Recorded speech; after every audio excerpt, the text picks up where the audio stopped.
اور freedom of speech ہے اس کی جو ہے وہ حد شروع ہو جاتی ہے. مثال کے طور پر اب یہ کہا جاتا ہے کہ وہ لوگ جو حکومت وقت کے خلاف جو ہے وہ بات کرتے ہیں, حکومت وقت کے خلاف جو ہے وہ کوئی ایسی جو ہے وہ بات کرنے کی کوشش کرتے ہیں جس سے حکومت وقت کی کسی پالیسی کو, کسی لاء کو, کسی ڈیسیجن کو, کسی بھی ایسی اقدام کو جو ہے وہ کرٹیسائز کرنا منسوب ہو, اس کو روک دیا جائے. اب یہاں پر اگلا جو مرحلہ آتا ہے وہ یہ ہے کہ اتھارٹی جو ہے پیکا ایکٹ کے تحت جب ہم دیکھتے ہیں کہ یہ اتھارٹی بنی ہے, یہ اتھارٹی ہی ڈیسائیڈ کرے گی کہ جناب آپ جو ہے وہ کون سی بات آپ کی ٹھیک ہے اور کون سی بات غلط ہے. اب اگر اس لاء کو دیکھا جائے پیکا ایکٹ کو, تو اس کے اندر بہت ساری چیزیں ہو سکتی ہیں جن پر آبجیکشن ہو اور اعتراض برائے اعتراض ہو, لیکن ذاتی طور پر مجھے جو ایک اعتراض نظر آتا ہے وہ یہ ہے کہ یہاں پر آنریبل ہائی کورٹ کی جو رٹ تھی, پہلے ہم رٹ کے اندر جاتے تھے اور معاملات کو اس کے اندر جو ہے وہ پروسیڈنگ کے اندر دیکھا جاتا تھا کہ یہ خلاف قانون چیز ہے, یہ کنٹینٹ خلاف قانون ہے. اب یہاں پر جو پیکا ایکٹ کے تحت جو اتھارٹی جو ہے وہ سامنے آ چکی ہے, اس کے تحت صرف اور صرف اس کی اپیل سپریم کورٹ میں ہوگی. یعنی کہ 199 کے تحت جو ہم دیکھتے ہیں سرشورارے, دوسری جو ہے وہ ہیبیس کارپس, یا دوسری مینڈمس یا پروہیبیشن, یا مختلف جو ہماری رٹ کی اقسام ہیں, ان میں سے کوئی بھی یہاں پر شاید اس طرح سے نہ لائے کر سکے اس قانون کے مطابق, کیونکہ اتھارٹی موجود ہے. اب اتھارٹی کو اپوائنٹ کون کرے, ان کے جو چیئرمین ہیں ان کو اپوائنٹ کون کرے, ان کو اپوائنٹ کرے گی حکومت وقت. اور یہ کہا گیا کہ جناب جو چیئرمین ہے ان کی کوالیفیکیشن ایک آنریبل ہائی کورٹ کے جج کے ایکویولنٹ ہونی چاہیے. بہت اچھی بات ہے, لیکن بات یہ ہے کہ کیا وہ اتھارٹی سارے فنڈامنٹل رائٹ کی پروٹیکشن کر سکے گا؟ یہ معاملہ جتنا سادہ دکھائی دیتا ہے شاید اتنا ہے نہیں, کیونکہ اپوائنٹمنٹ آف دا چیئرمین اور all the office bearer of the authority under the PECA law جو ہے وہ حکومت وقت کرے گی, اور حکومت وقت اس کے اندر فریق ہے. اگر کوئی شخص جو ہے اپنا اظہار رائے کرتا ہے جو شاید حکومت وقت کے لیے ناگزیر ہو, تو اس صورت کے اندر پھر کیا ہو, پھر اس اتھارٹی کے پاس کمپلین جائیں گی, وہ معاملے کو ایڈجوڈیکیٹ کرے گی, اور وہ آنریبل چیئرمین یا وہ آنریبل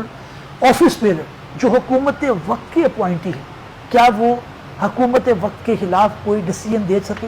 نہیں دے سکے. اور اس کی پھر اپیل ایک سپریم کورٹ میں چاہیے ہو, جس کے اندر عام جو ہے وہ صحافی برادری کی اگر بات کی, عام جو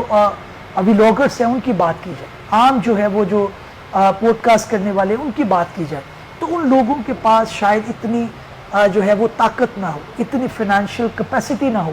کہ وہ آنریبل سپریم کورٹ کے سامنے کوئی اپنا جو ہے وہ ڈیسیژن چیلنج کر سکے. تو ہائی کورٹ کے اندر یہ جو ایک بات کو کیا گیا ہے قانونی طور پر ٹھیک ہے, اس کو آپ نے لگائے ہیں, پیچز لگائے ہیں, جس کے اندر آلٹرنیٹ ریمیڈی اویلیبل ہونے کی صورت میں آنریبل ہائی کورٹ جو ہے اس کے اندر اس کا سماعت نہیں کر پائے گی, شاید جو ہم پریکٹس کے اندر دیکھتے ہیں. تو یہاں پر جو ایک بنیادی نقطہ آ رہا ہے کہ یہ اسپیشل لاء جو ہے وہ یہ کہا جاتا ہے مبینہ طور پر صرف اور صرف ان آوازوں کو دبانے کے لیے ہے جو شاید حکومت وقت کے خلاف. لیکن بہرحال یہ معاملہ اب چیلنج ہو چکا ہے آنریبل ہائی کورٹ کے آگے, کیونکہ اس لاء کے تحت تو کوئی اپیل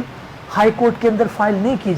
جا سکتی, لیکن کوئی بھی انیکٹمنٹ, کوئی بھی لاء جب معرض وجود میں آتا ہے اس کے اوپر پارلیمان جو اپنے مجوزہ جو سٹیپس ہیں ان کو فالو کر کے جب یہ بتاتی ہیں کہ جناب یہ قانون بن چکا ہے, اس کا آفیشیل گیزٹ میں آتا ہے, اس کے بعد جو لائر کمیونٹی میں ہم نے دیکھا ہے یہ بہت اچھی بات ہے, اس کی وجہ سے ایک بات کرنے کا, اس ایسے قانون کے بارے میں بات کرنے کا موقع ملتا ہے جو شاید بنیادی انسانی حقوق کے خلاف ہے. لیکن بہرحال معاملہ بھی زیر سماعت ہے, دونوں سائڈوں کے اوپر آرگومنٹس آئیں گے, اور دونوں سائڈوں کے اوپر پلس یا مائنس جو ہے وہ ہمیشہ کسی قانون کے اندر موجود ہوتے ہیں. قبل از وقت ہوگا اس چیز کو کہنا, کیونکہ ہم نے دیکھا کہ اس طرح کے بھی مثالیں آئیں, اس طرح کے بھی واقعات آئے جس کے اندر ہمیں لگا کہ سوشل میڈیا کو ریگولیٹ ہونا چاہیے. فیس بک کے اوپر, ٹویٹر کے اوپر, یا جسے آپ ایکس اپ کہتے ہیں, یا ٹک ٹاک کے اوپر, یا ایسی جو جتنے پلیٹ فارم ہیں جیسے انسٹاگرام ہے, اس کو بھی قانون کے دائرے میں آنا چاہیے. اس کی کہیں نہ کہیں سنوائی ہونی چاہیے. ہر شخص کو بیٹھے ہوئے گھر میں اختیار نہیں ہونا چاہیے کہ وہ آپ کے بارے میں ایسی غیر قانونی بات کر سکے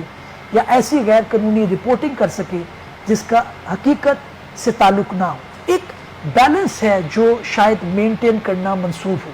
اور آنریبل کورٹ، اگر لاہور ہائی کورٹ کی بات کی جائے، اس کے اندر آنریبل ججز جو ہے بے شمار جو ہے وہ محنت، لگن اور باریک بینی سے اس چیز کا تعین کرنے کی کوشش کرتے ہیں کہ فنڈامنٹل رائٹ کی پروٹیکشن بھی رہے، اور ساتھ ہی ساتھ حکومت وقت کا جو ایک استحقاق ہے ریگارڈنگ دا لیجسلیشن اور قانون سازی کرنا، وہ بھی منسوخ ہو تاکہ معاشرہ آگے بڑھ سکے.